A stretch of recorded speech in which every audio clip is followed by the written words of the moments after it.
Bismillahirrahmanirrahim. Assalamualaikum warahmatullahi wabarakatuh. Salam sejahtera bagi kita semua.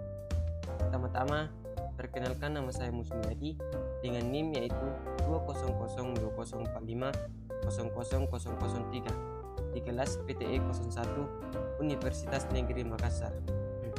Dengan mata kuliah yaitu Instrumentasi Listrik dan dosen pengampu yaitu Ibu Elvira Makmur SPD MPD. Baiklah, saya akan membacakan materi yaitu pengukuran tahanan, pengukuran listrik, dan pengukuran tegangan.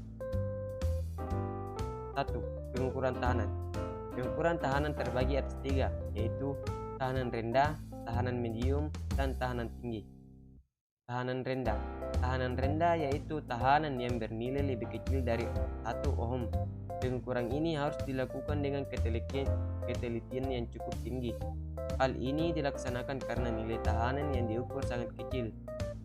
Beberapa metode pengukuran tahanan rendah antara lain: yang pertama, amperemeter, voltmeter method; yang kedua, Kelvin double braided method; yang ketiga, ohmmeter metode. Pengukuran dengan metode ini mempunyai tingkat ketelitian yang rendah. Hal itu disebabkan oleh: yang pertama, apabila voltmeter dipasang paralel sebelum amperemeter, maka sesungguhnya tegangan yang terukur oleh voltmeter sesungguhnya adalah tegangan dari dalam tahanan amperemeter dan beban yang terhubung seri. Yang kedua, apabila amperemeter dipasang seri sebelum voltmeter, maka sesungguhnya arus yang terukur oleh amperemeter adalah penjumlahan arus yang masuk ke dalam tahanan voltmeter dan beban yang terhubung paralel. Pengukuran tahanan rendah dengan metode ohmmeter. Ketika mengukur tahanan menggunakan ohmmeter, kita harus memastikan: yang pertama, tidak ada sumber tegangan di rangkaian; yang kedua, tahanan tidak terhubung seri ataupun paralel dengan resistor lain. Pengukuran tahanan medium. Pengukuran tahanan medium yaitu tahanan yang bernilai lebih antara 1 sampai 100.000 ohm. Beberapa metode pengukuran tahanan medium antara lain: yang pertama, amperemeter, voltmeter metode; yang kedua, Wheatstone bridge metode. Pengukuran tahanan medium dengan metode jembatan Wheatstone. Jembatan Wheatstone ditemukan Samuel Hunter Christie pada tahun 1833, kemudian diimprovisasi dan dipopulerkan oleh Sir Charles Wheatstone pada tahun 1843. Ini biasanya digunakan untuk mengukur tahanan yang harganya tidak diketahui dengan menyeimbangkan dua kaki dari sebuah rangkaian jembatan, di mana salah satu dari kaki tersebut terdapat tahanan dan harganya tidak diketahui.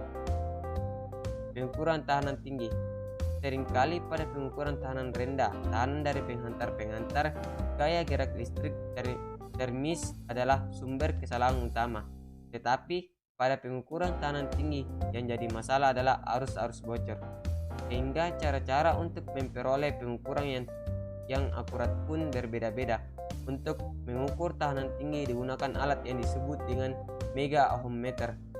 Pada dasarnya, prinsip kerja mega ohmmeter sama dengan ohmmeter biasa, tetapi memiliki sensitivitas yang tinggi dan ada sedikit perbedaan dalam rangkaian. Pengukuran tahanan tinggi sangat penting untuk keperluan perlindungan peralatan listrik dan manusia. Misalnya, yang pertama, tahanan isolasi, yaitu kabel, mesin listrik, dan sebagainya. Yang kedua, tahanan dari elemen rangkaian tegangan tinggi pada tabung hampa. Yang ketiga, tahanan bocor kapasitor, tahanan volume, dan tahanan permukaan.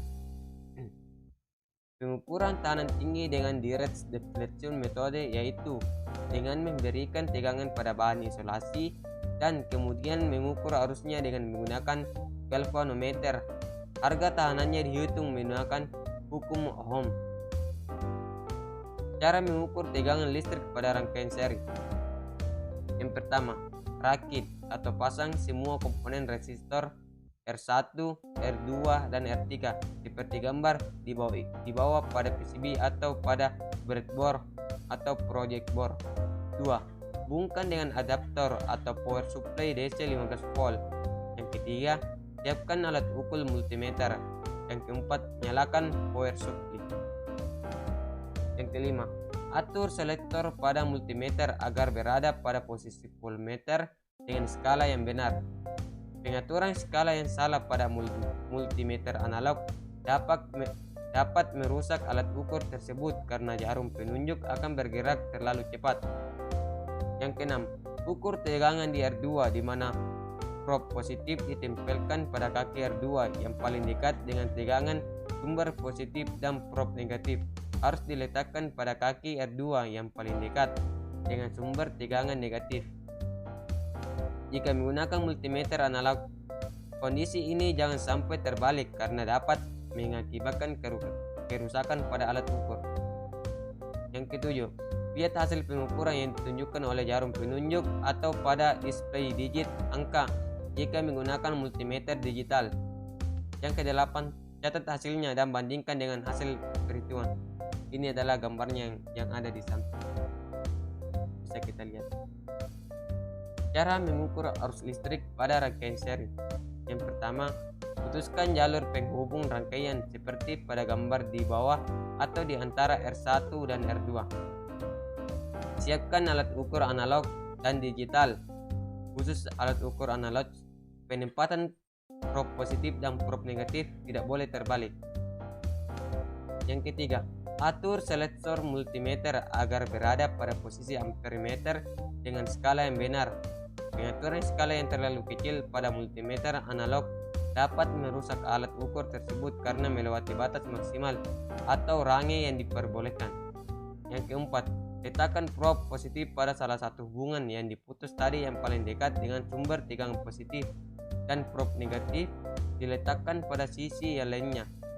Perhatikan gambar dan jangan sampai terbalik. Yang kelima, lihat hasil pengukuran. Dan yang keenam, catat hasil pengukuran harus dan bandingkan dengan hasil perhitungan seperti yang ada pada gambar di samping ini, yaitu mengukur arus dengan multimeter.